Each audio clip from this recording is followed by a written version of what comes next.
somos todos da mesma tribo, né, do mesmo quilombo. Sim, falamos línguas aproximadas, mas é isso. Acho que a África são territórios, muitos territórios, ainda mais no país que a gente vive, né? Na cidade que a gente vive, né? São várias Áfricas, né, no mesmo Brasil. São várias as Minas Negras Gerais. São várias Sim. Piritubas e Belfor Roxos por aí, né?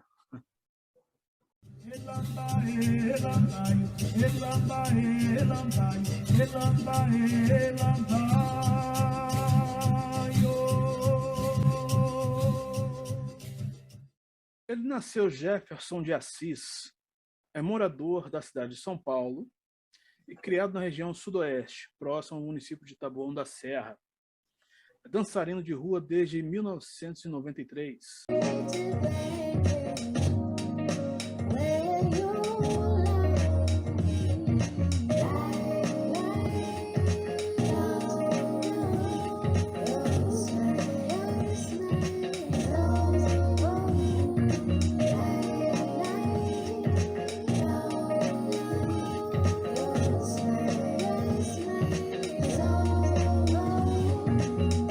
É cofundador da posse de hip hop, Sindicato Urbano de Atitude, Sua Atitude. Em 1999, e praticante de capoeira Angola desde 1995. Ele também é bacharel de Ciências Sociais, mestrando em Ciências Humanas pelo Diversitas. Isso. FFLCH, USP. E pesquisador associado ao Laboratório do Núcleo de Antropologia Urbana da USP, NAU Cidades, ou NAU Cidades. Uhum. No Minas Negras Gerais de hoje, eu tenho um grande convidado. O nome dele é o Jeff, Sua Atitude. Ocolofé. Ocolofé. Como vai vossa força? Estamos bem aí, Rogério. Fico agradecido aí a entrevista aí, pelo convite, a Minas Negras Gerais. Prazer em conhecer também. Fico agradecido aí pela apresentação, né? Corpo na rua, corpo na rua. Quer dizer, corpo na rua, corpo da rua. Corporalidades negras urbanas. Do que se trata esse projeto? Bom, sinteticamente, ele nasce de uma parceria e também de um projeto de pesquisa. Então, é algo que sai da prática, vai para a teoria, e da teoria também volta para a prática. Tem um certo trânsito, porque quando eu comecei a dançar, a gente não tinha muito essa observação de como seria estar na rua com o corpo em determinados territórios, dançando algo que a gente ainda estava aprendendo, que seria um trajeto um pouco histórico dessa gênese da África aqui no Brasil cultural, né? Então, a gente, nos encontros de dança no centro da cidade de São Paulo, no metrô São Bento, começa a dançar em 93.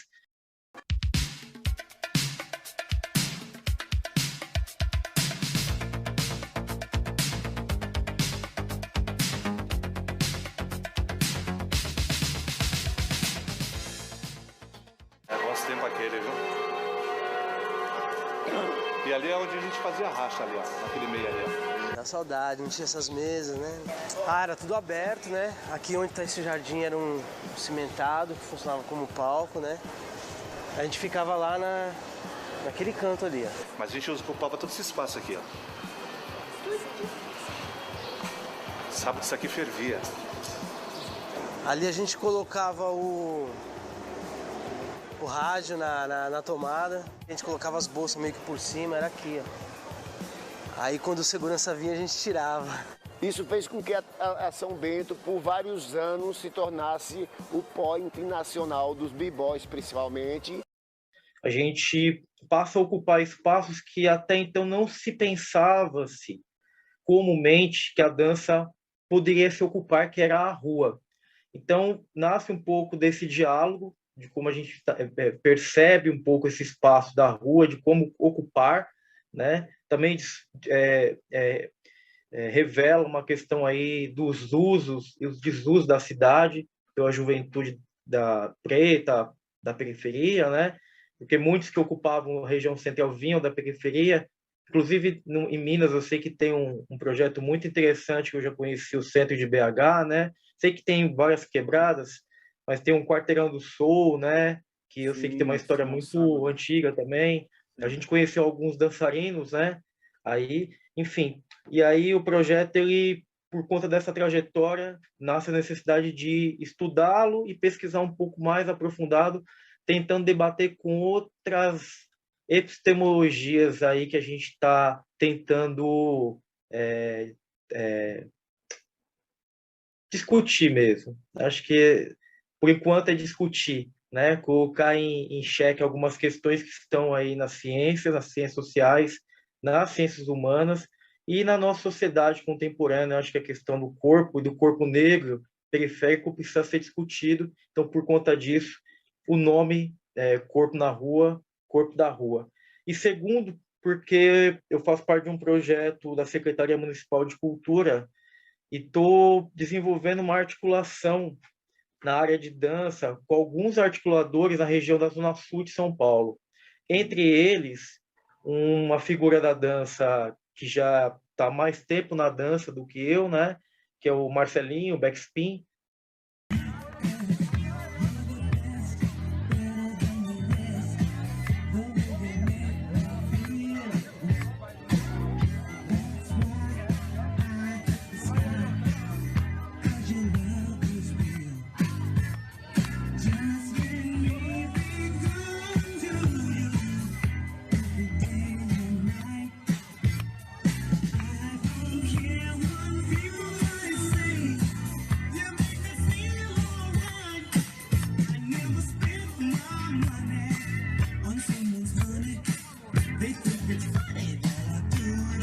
Que é um dos primeiros dançarinos, né, em São Paulo, da dança urbana, da dança de rua, e foi um dos precursores a levar a dança de rua para o palco junto com o Taíde e o DJ1, né? Isso na década de 90. Então, Marcelinho e o finado Banks, que eram a dupla que sempre estava presente aí nas apresentações do Taíde e DJ1, né? Passam também a deslocar um pouco essa ideia do corpo da rua e o corpo na rua. E aí essa nossa aproximação nesse projeto, né, fez com que a gente rediscutisse algumas questões da dança de rua, inclusive pela nova configuração com que ela se apresenta aí, da probabilidade da participação dela nas Olimpíadas de 2024 em Paris, né? Então, uma dança de rua que vai para um espaço da competição renomado como as Olimpíadas, né? Então,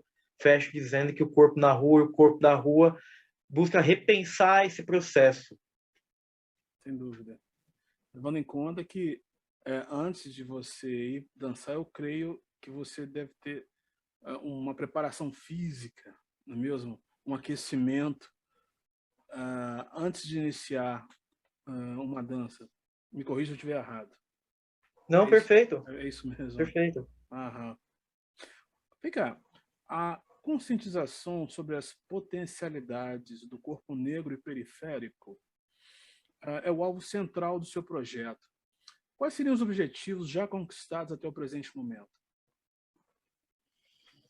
Olha, nesse recorte da dança de rua, eu observo, vou falar de dois movimentos que eu posso considerar como processo de avanços, progressos que já foram conquistados, né? Um processo que, devido às suas ressalvas, um processo de institucionalização das práticas das danças de rua. Em São Paulo, mais ou menos no meio da década de 90,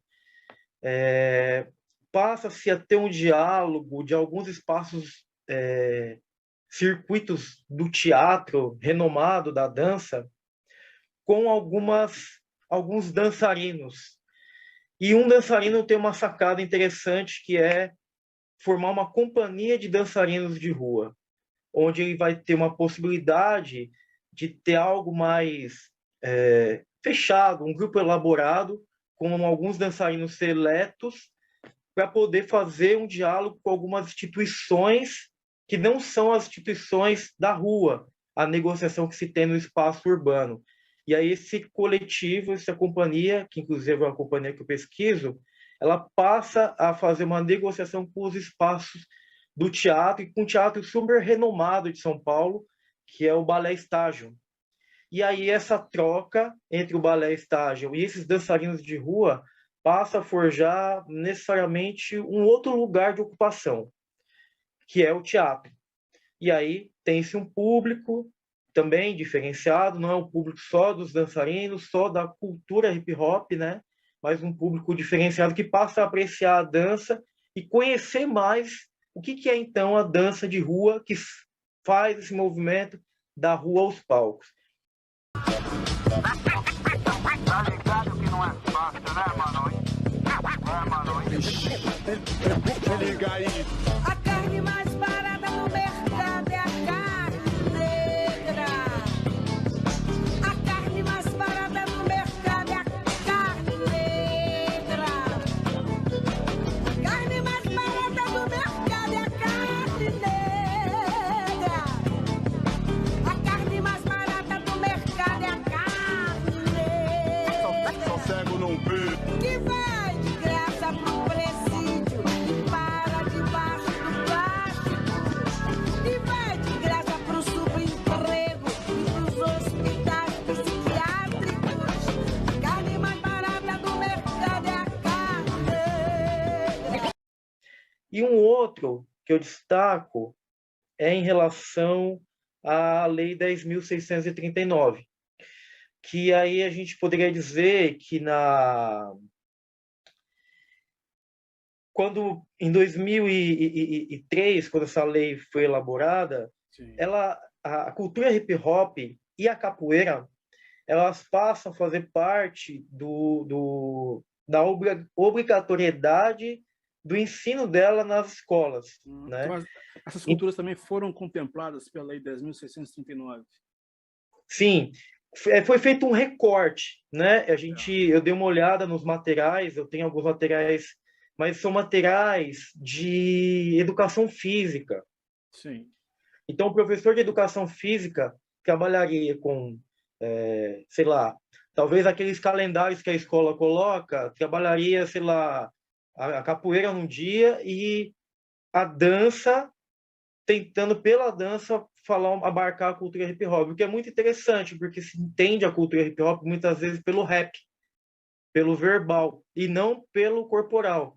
Mas na educação eles pegam muito pelo fio da educação física, ou seja, das práticas corporais institucionalizadas no espaço educacional, para entender, então, a partir da dança, os outros elementos que compõem, então, essa cultura. En passant, né?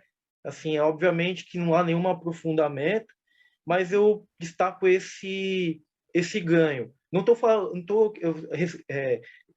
ressalvando todas as críticas, que, enfim, existem várias, mas eu acho que existe um ganho, porque a cultura hip hop é entendida também, né, ou intrinsecamente, isso que se chama de cultura afro-brasileira no currículo escolar, né? Que, enfim, existem autores aí que a gente sabe, né, que fazem diversas críticas, né? E até a ideia de cultura, né? O que é cultura negra, né? Enfim, né? Mas destaco esses dois ganhos, essas duas ocupações. Perfeito. Maravilha. Pois é, a cultura hip hop vem por décadas, né, conquistando seu espaço e, consequentemente, uma legião de adeptos nas últimas décadas. Vem trazendo à tona problemas de periferia, né, a serem discutidos, sim. Assim como também a conscientização, né? Exemplo disso é o trabalho que os Racionais MCs, por exemplo, desenvolvem desde fins dos anos 80. Você acredita que a dança de rua é também uma forma de conscientizar e reeducar? Olha, eu acredito que sim, mas provocaria também dizendo que ela poderia deseducar mais também. Em que sentido que eu falo isso?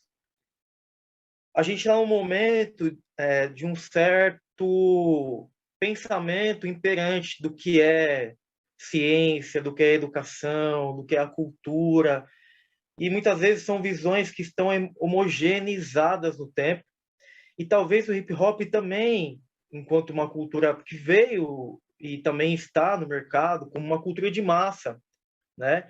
Talvez, e o Racionais dentro desse movimento também do mercado, né? Talvez a gente esteja num movimento que é mais oposto ao que a gente já vem falando, no sentido, o hip hop é para educar, é para salvar vidas.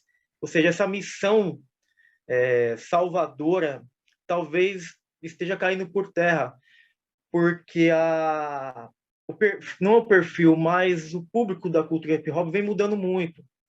Por exemplo, o Djonga, de Minas. Vi quem só andava com o mesmo chinelo, com o preço de uma casa no seu sapateiro. Olhei pro braço dos cria, tá geral de Rolex. Finalmente pude entender porque tempo é dinheiro.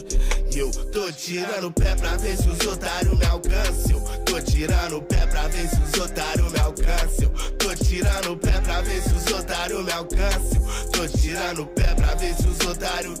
Tirando lazer de poste, peitada, lote tudo. Movimento suspeito, pediram pra encostar. O Doc tá no meu nome, é o que te deixa puto. Só pode ser brincadeira, começa a perguntar. Tem coisa errada na fita, filhão, cê tá com quem? Sou eu por eu, doutor, sei, parece conto de fada. Vai no histórico do Mac, vê quem seu filho ama. Pensou mesmo que o herói dele é ser alguém de fada.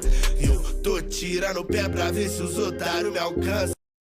Ele traz uma estética musical, corporal, que deshomogeneiza essa ideia do rap. Porque quando a gente fala de rap... Assim. Também, mas essa coisa, às vezes, de imaginar o rap naquela certa estética, tanto de linguagem, porque o rap, o Racionais é muito São Paulo. E aí, quando a gente vê o rap de outros lugares, quando a gente escuta Face do Subúrbio de Pernambuco, ou a gente escuta o Djonga aí mesmo, ou outros rappers que não estão tão no mainstream, aí a gente percebe que talvez tenha pessoas fazendo um movimento inverso mesmo. Quer dizer, ele tá como um processo, um projeto de conscientização, de fato. Não estou falando que ele desconscientiza, mas diria que qual é a conscientização, de repente, do rap hoje? A gente percebe, né? Talvez aí dos 90, 2000 e hoje um pouco a narrativa também do rap, o Emicida, com o Criolo, com o próprio trap, né? Que é uma linguagem que já existia no rap, mas que hoje você vê muitos jovens refundando o trap, né? Enfim, e o funk, assim, né? Uhum.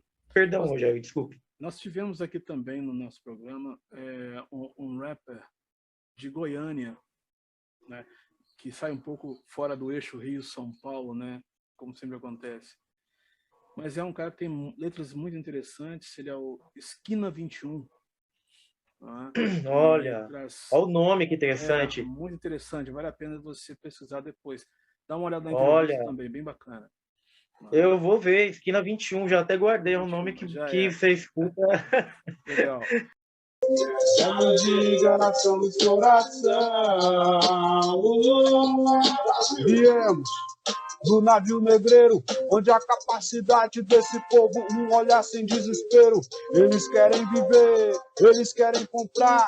Olha só onde meu povo, mano, foi parar. Colocaram a gente entre paredes enormes, entre os barracos de madeira, como pode. A educação não temos, a segurança nem fala. Fica ligeiro nas parábolas desse cara.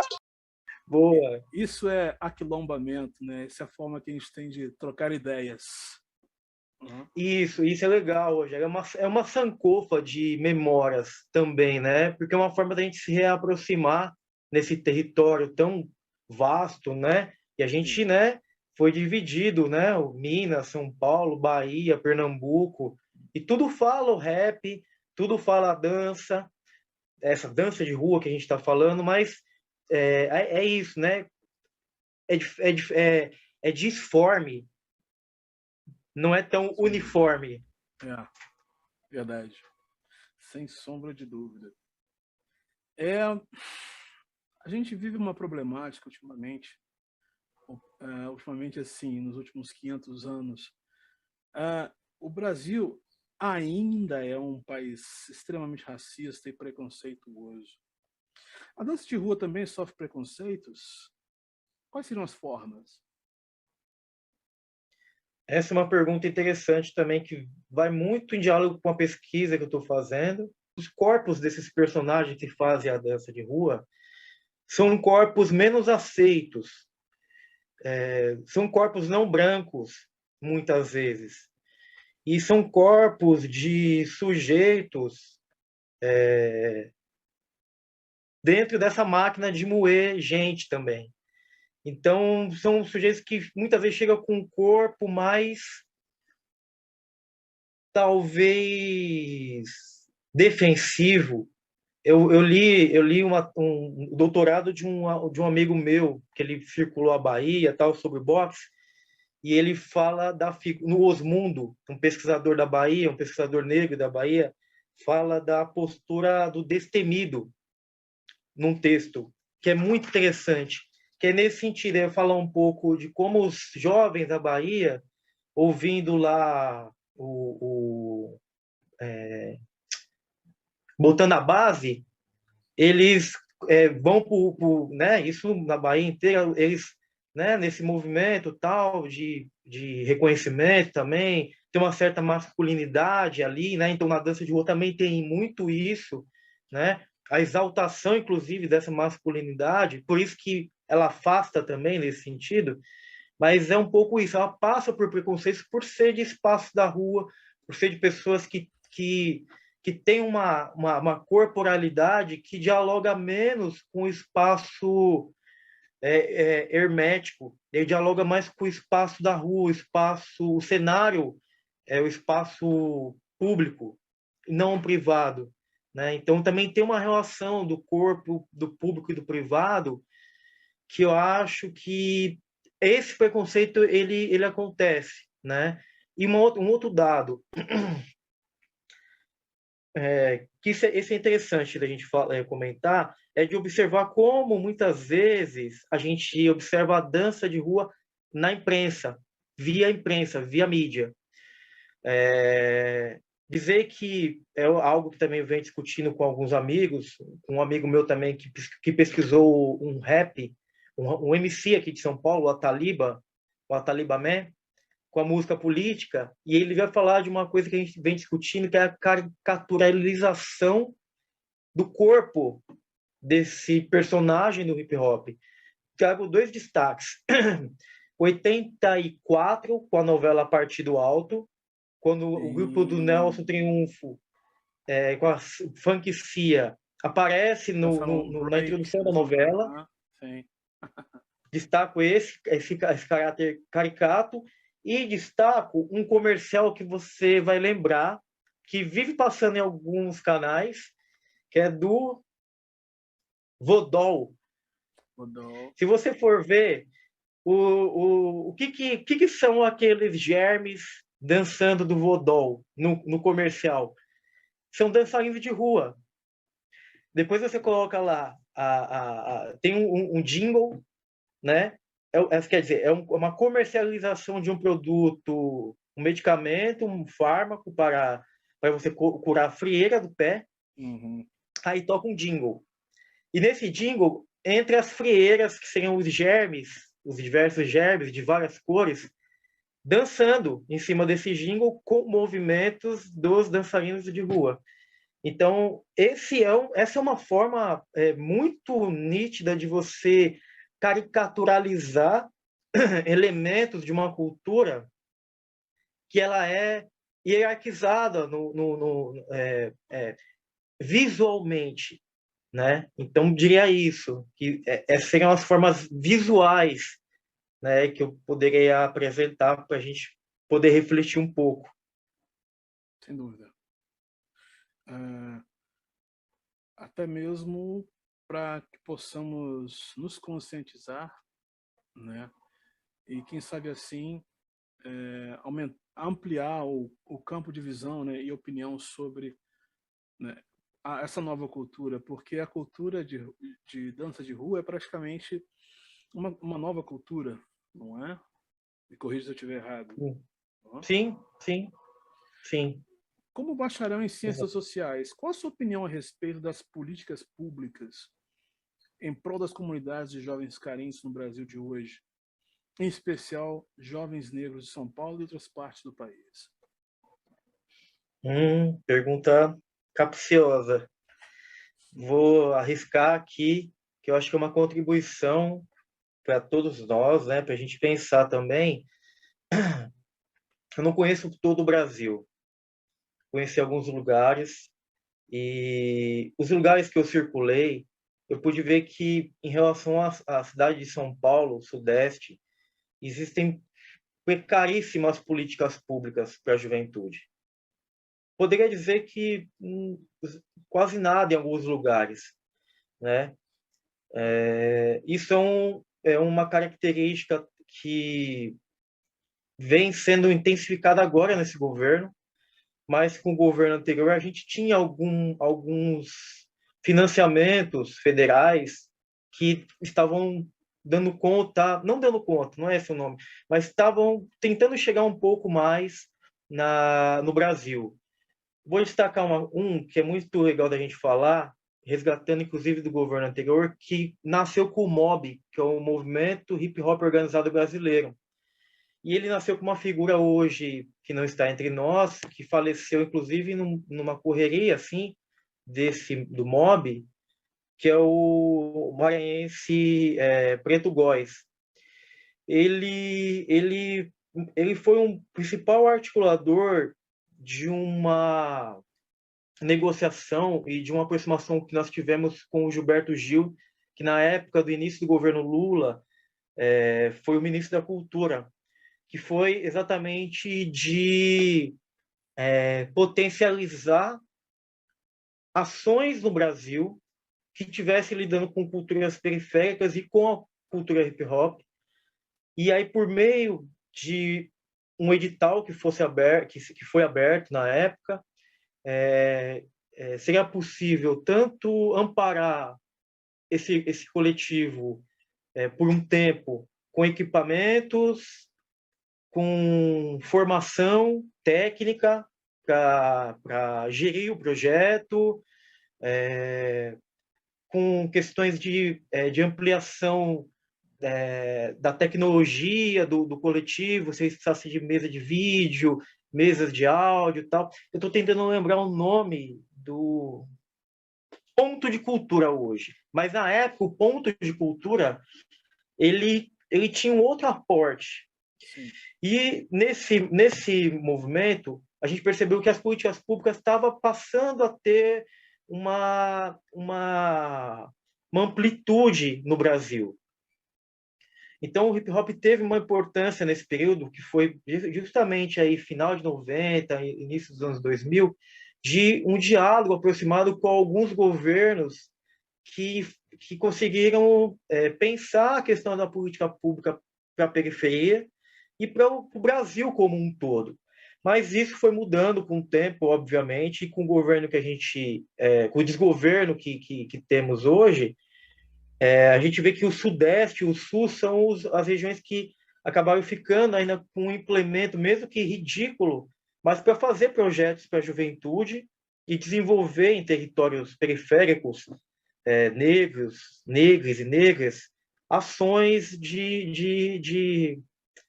preventivas, que a gente fala, né? Quer dizer, existem fábricas de cultura aqui, né, em alguns territórios periféricos. Eu trabalhei por muitos anos na fábrica de cultura do Capão Redondo, Então, aquele território é um território que, por exemplo, estava sendo atendido por esse equipamento e alguns outros que tinha na região.